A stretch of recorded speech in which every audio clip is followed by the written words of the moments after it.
Welcome 2022. What will this new year bring? As the curtain comes down on this strange, bizarre year 2021, COVID in the air, all the other disruptions and upheavals that we're experiencing, uncertainty that many of us have not seen ever in our lifetimes. So everybody's wondering, okay, what's next? What comes next? And how can we prepare for it? There's clearly been a tremendous disruption in our lives. There's no sector of life that has not been impacted by these events, essentially in the last 18 months. Whether it's work, travel, schooling, entertainment, sports, you name it. And though some had predicted that it wouldn't last very long, well, it's still with us. And when you couple that with so many other polarizing forces in politics, the debates, with the media and modern technology just amplifying everything, sometimes you feel completely lost at sea. So please join me as we do welcome 2022. What will this new year bring?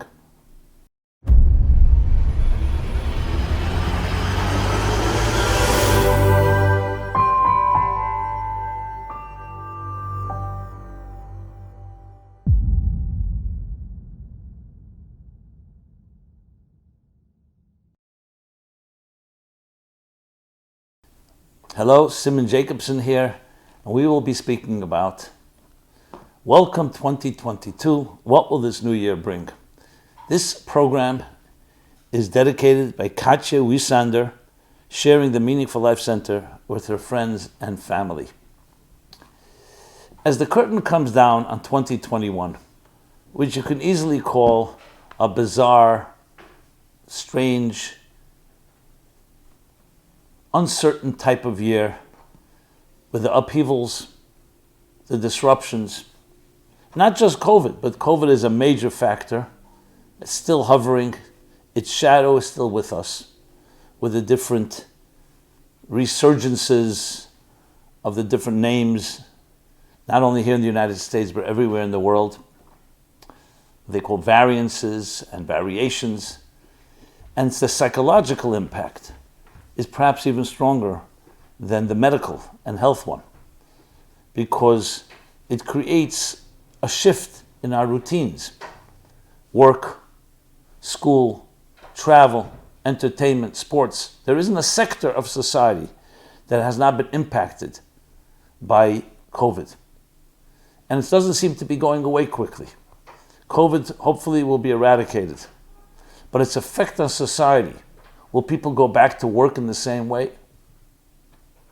There are things as when we discover that some things are optional in our lives and not necessary, there are shifts that happen in social trends, especially when we're talking not about a small group of people, but an exponential impact that affects everybody. So we're living in that type of world and that type of situation, and it is affecting especially the area which was most important for people's security is their certainty and uncertainty. If you go back to January 2020, if you remember life back then, there was a certain pattern routine that you could rely on without even thinking about it. Now we have to think. You have travel plans and suddenly they have to be canceled or they have to be modified. Your children are going to school, there are new guidelines and regulations. You're going to work, you're not going to work, you're working from home. All this has a cumulative effect on our psyches because we thrive on certainty. We thrive on consistency. Not just children. Children, it's critical, but all of us. When we feel that our coordinates are being shaken up, we feel out of sorts, disoriented, and even demoralized. And when you add into the equation our own pre-COVID, we'll call it pre-BC, before Corona, before COVID, the preconditions that we've had, whether it's our own psychological fears and emotional insecurities, issues with relationships, I mean, you name it. We live in a world of therapy, a time of therapy, where people are struggling, many, And everybody has to deal with different issues. So when you throw it all into one pot, and then you look at what the media and technology and politics, how that is all amplified to the point of extremism and conspiracy theories and polarization of all sorts, it becomes increasingly difficult to find our bearings. How do you navigate? How do you travel forward? So that question, 2022, yes, a new year is upon us. Once it was just a party, now it's a question that people ask, what will this year bring? Are we going to get back to a more stable situation? Or like some people, they don't even say back to normal, because now it's going to be a new normal, as the expression goes. So I want to talk about it, especially on a personal note. I'm not here to do any crystal ball predictions and just wild guesses, but rather the most important thing is to empower someone, to empower ourselves and each other to navigate the situation. As I've said many times, and I've used this example throughout, a good swimmer is not someone that knows exactly what's coming ahead. None of us are prophets. We're not crystal ball gazers. But they know that whatever comes our way, we can navigate it. And that's the single most important thing, is to empower people with tools. Not just what to do, but how to do it. Methodology. Not just what to think, but how to think. Not just what to say, but how to say. What to do, but how to do. And the how is critical because it goes back to that word methodology. A life methodology. Do you have a life methodology? Now, when things are going smoothly, we don't often ask ourselves that question.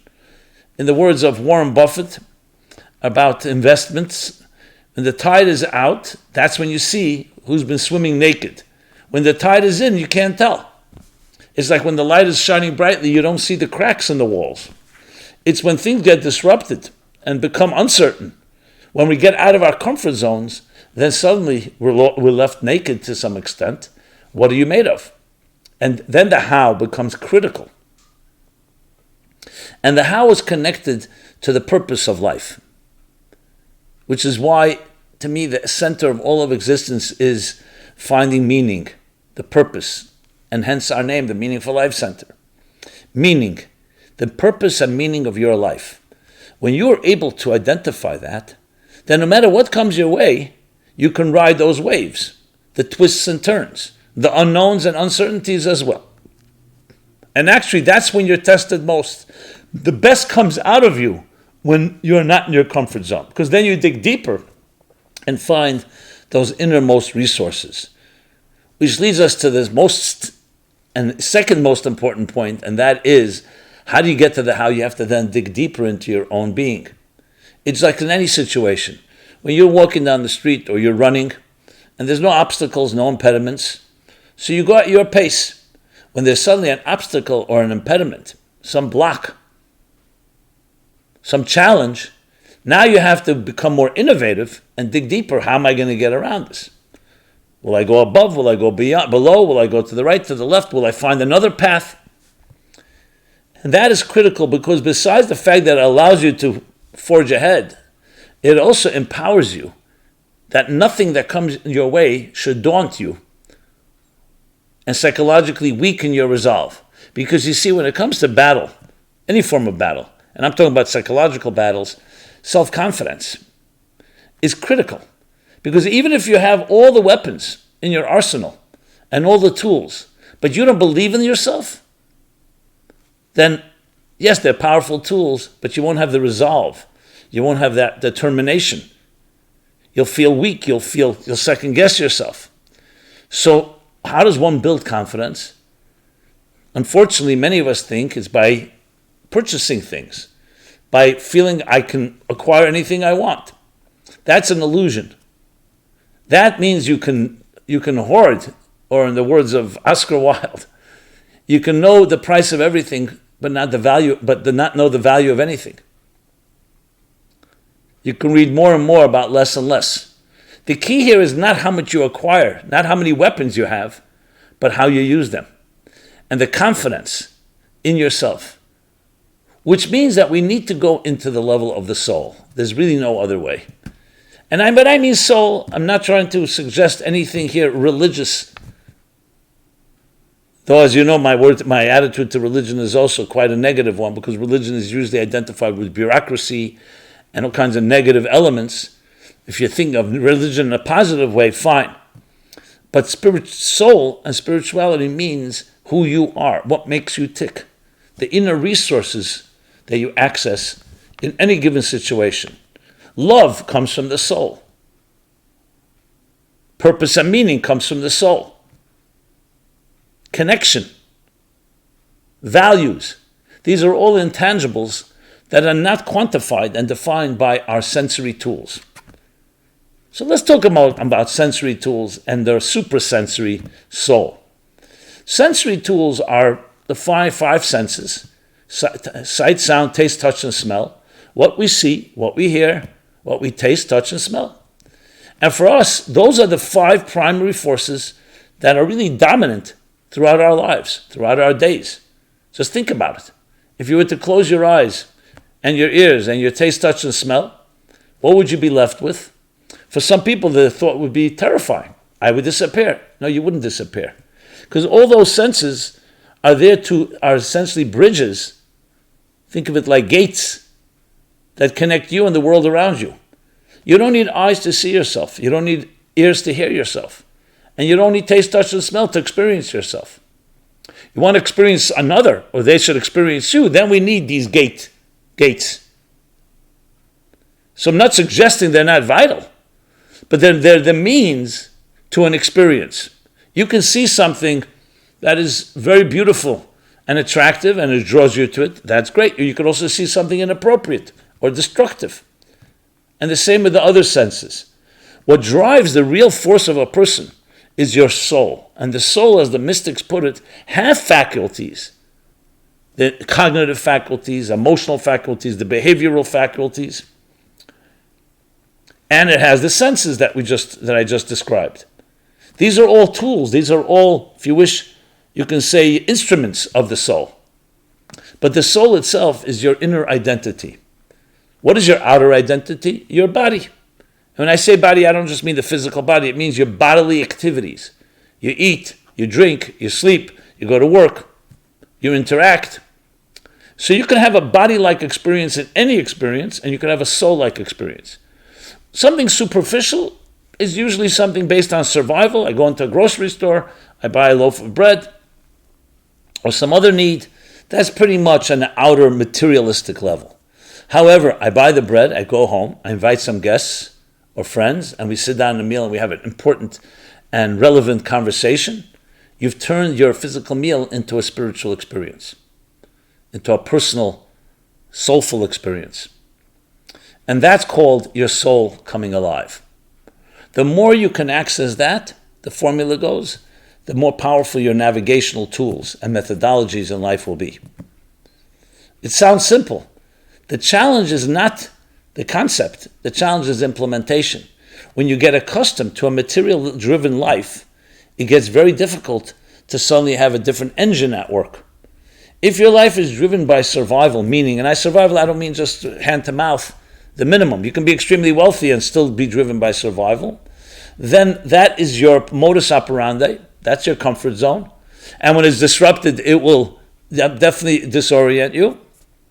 Whereas if you're driven by a soul-driven life, relationships, love, purpose, values, how can I use this situation to make my little corner of the world better? That is the key to navigating any given situation, because that question can be asked in easier times or in challenging times.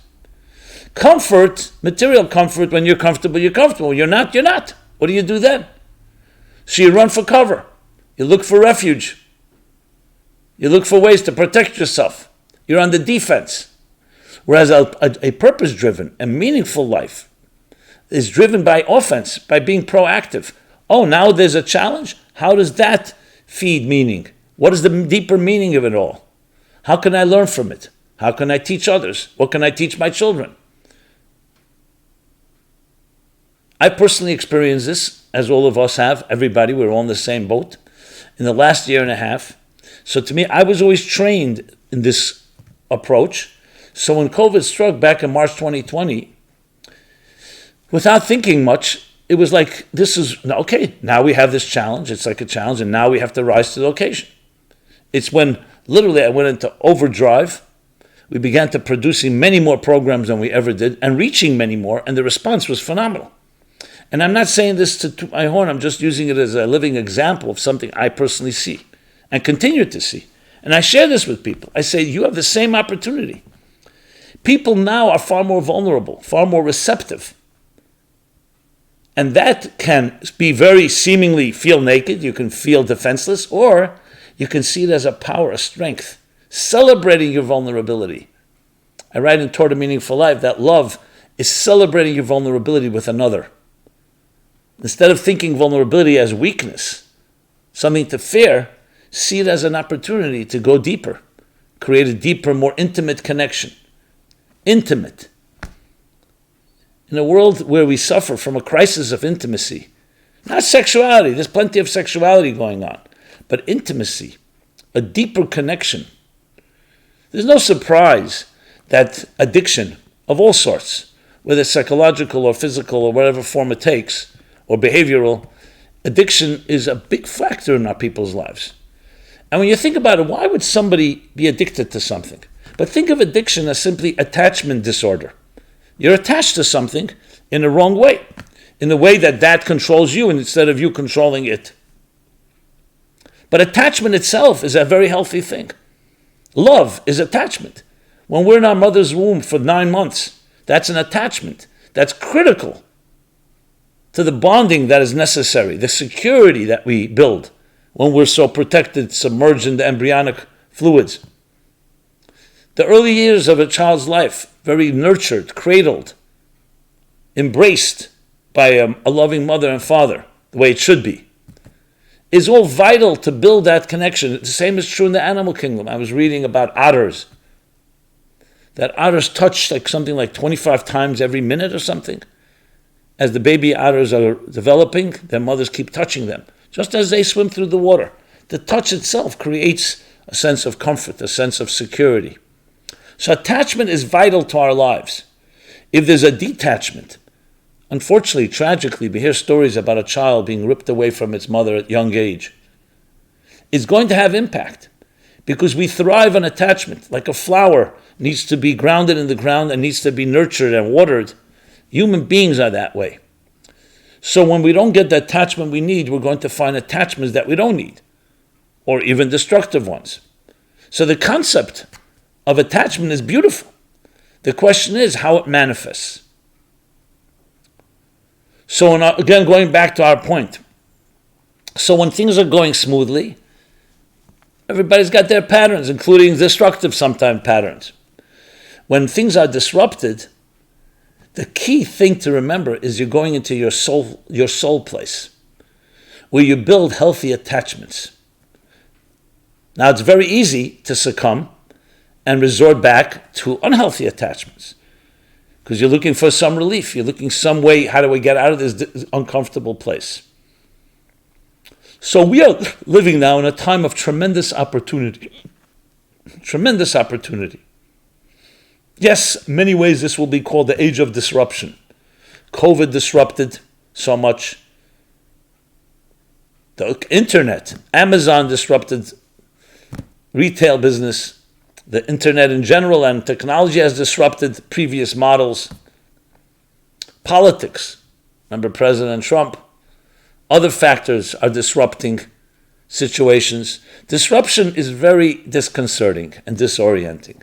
But as the Kabbalists and mystics put it, it's a necessary step in any transition from one paradigm to another, from one reality to another. A caterpillar must go through the chrysalis, the disruption of its previous consciousness and psyche, into a cocoon, and the metamorphosis leads into a butterfly. Every process of growth is going to go through some form of disruption. The way the mystics put it, the Kabbalists and the Hasidic masters put it, they use Hebrew words. There are 3 stages. There's a yesh, it's a Hebrew word for a state of being. There's the end result, the new paradigm, is another yesh, another state of reality, a new paradigm. And in between, they call it ayin be'emtza. Ayin means a void, a vacuum in between. Always necessary to shed one layer of skin in order to assume a new one. And the greater the growth, the more the disruption that precedes it. The greater the creativity, the more the confusion that we have. You ever have that confusion? You're looking to innovate something. You're having a problem. Trying to write something. There's always going to be a state of confusion where you gather maybe a lot of information, but you're completely overwhelmed. You don't know what to do with all this information. You feel overwhelmed.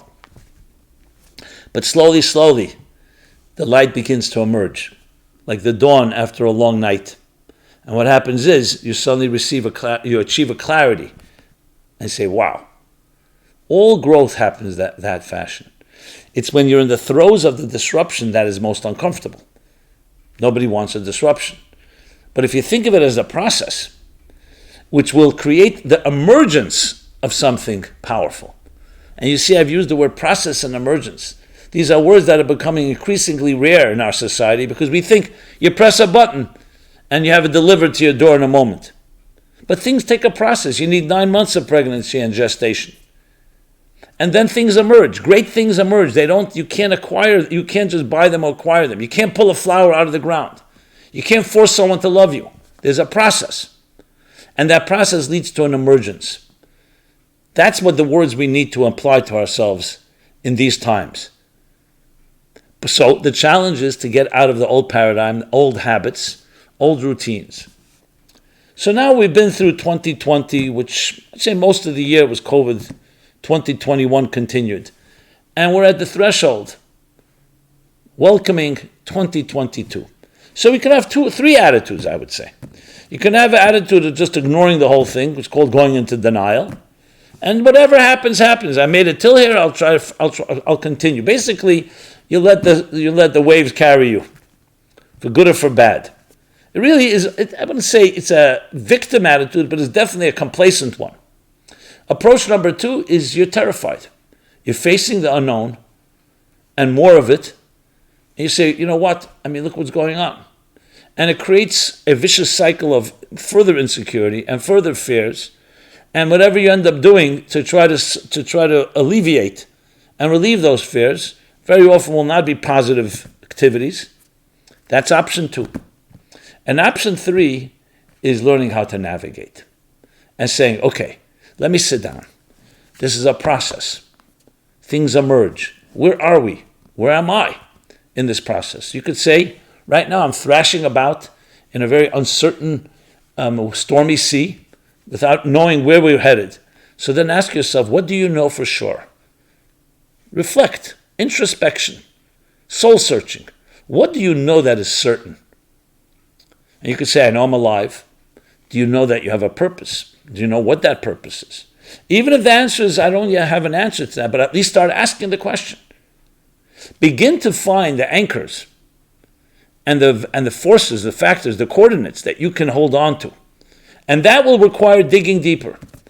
Who in my life is a certainty? What is for sure? What do I believe in without any doubt? Who are the people I can trust and rely on? Now, if any of these answers are I don't know, fine. Remember, awareness is half the cure, as the wise question is half the answer. So the mere fact that you're asking yourself is already going out of the world of denial and avoidance and entering the world that you will ultimately achieve clarity. But don't be afraid to ask. Don't be afraid to say, I don't know. Don't be afraid to say that I have many uncertainties. That's the beginning. If you try to delude yourself into thinking, oh, everything is perfect. And when I say everything, I'm not suggesting to look at your life and see how things are not perfect. My point is that to be honest about the realities and identify the things that are certainties in your life. Those certainties are your spiritual values. Now, you may need some time, you may need some effort. It's absolutely necessary to talk to someone, a mentor, a friend, a colleague, a loved one. Have this conversation. Even with your children, have this conversation, if you're a person with children.